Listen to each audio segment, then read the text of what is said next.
উপস্থাপিত হয়। বিষয়টি আসলে কোনোভাবে এরকম ছিল না।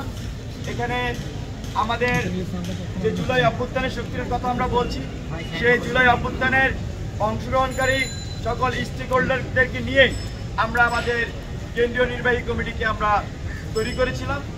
এবং একই সাথে আরেকটা জিনিস বাংলাদেশের মানুষকে আশ্বস্ত করতে চাই, শিক্ষার্থীদেরকে আশ্বস্ত করতে চাই, এই যে জুলাই অভ্যুত্থান, এই জুলাই অভ্যুত্থানে কিন্তু আমরা দেখেছি ছাত্ররা একদম ফ্রন্ট লাইনে হয়ে যুদ্ধ করেছে, জীবন দিয়েছে, বুকে গুলি নিয়েছে।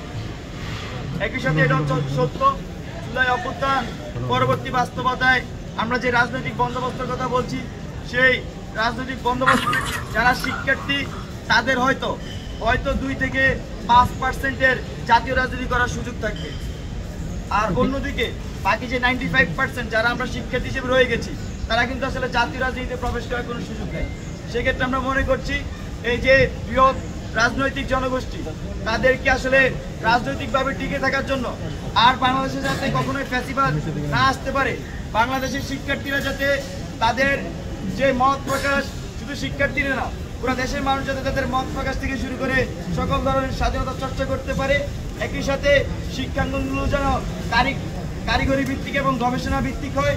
পাশাপাশি আমরা যাতে একটি ন্যায্য একটি রাষ্ট্র পাই, যে রাষ্ট্রের মধ্যে আমাদের মানবিক মর্যাদা নিশ্চিত হবে, আমরা দায়িত্বে রাজনীতি করতে পারবো।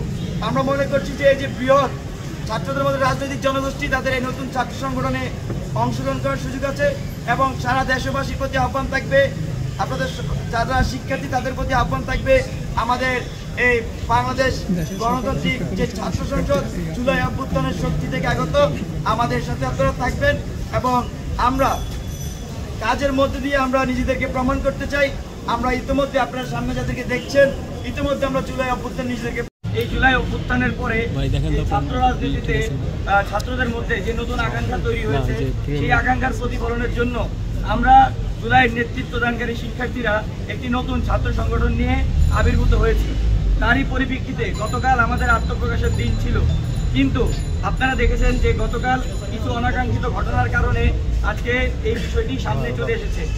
আমরা জুলাইতে পাবলিক প্রাইভেট কোনো ভেদাভেদ বাদ দেখে যখন প্রাইভেট বিশ্ববিদ্যালয়গুলো বন্ধ হয়ে গিয়েছিল, তখন কিন্তু আমরা প্রাইভেট ইউনিভার্সিটির শিক্ষার্থীরা তাদের প্রতি যে আমাদের আত্মার টান, সেই আত্মার টানে কিন্তু আমরা রাজপথে নেমেছিলাম। সেই আত্মার টান ধরে রেখে ভবিষ্যৎ রাজনীতিতে যে নতুন রাজনৈতিক বন্দোবস্তের কথা বলছি, সেই ভেদাভেদ ভুলে গিয়ে আমরা সেই নতুন রাজনৈতিক বন্দোবস্ত গড়ে তুলতে চাচ্ছি। আপনারা জানেন যে বেসরকারি বিশ্ববিদ্যালয়ের শিক্ষার্থীদের ইন ক্যাম্পাস রাজনীতি না থাকার কারণে আমরা জাতীয় রাজনীতিতে অংশগ্রহণ করার দিকে ধাবিত হচ্ছি। জাতীয় রাজনীতিতে অংশগ্রহণ করার অভিজ্ঞতা খুবই কম, কিন্তু আমাদের এই জুলাই অভ্যুত্থানের পরে যে নতুন রাজনৈতিক আকাঙ্ক্ষা তৈরি হয়েছে, সেই আকাঙ্ক্ষাকে কিভাবে সুন্দরভাবে একটা শেপ দেওয়া যায়, পাবলিক প্রাইভেট মাদ্রাসা ন্যাশনাল কাঁধে কাঁধ মিলিয়ে নতুন বাংলাদেশ গড়া যায়, তাতেই আমরা বদ্ধপরিকর। আমরা চাই পাবলিক প্রাইভেট, ঢাকা বিশ্ববিদ্যালয়, স্টেট, নর্থ সাউথ, ব্র্যাক, মাদ্রাসা, আলিয়া, কাউমি কোনো ধরনের ভেদাভেদ না রেখে গতকালের ঘটনাকে আমরা ভুলে গিয়ে নতুন করে শিক্ষার্থীদেরকে ঐক্যবদ্ধ করে একটি শিক্ষাবান্ধব পরিবেশ ক্যাম্পাসে রেখে জাতীয় রাজনীতিতে আমাদের ভূমিকা আমরা পালন করব।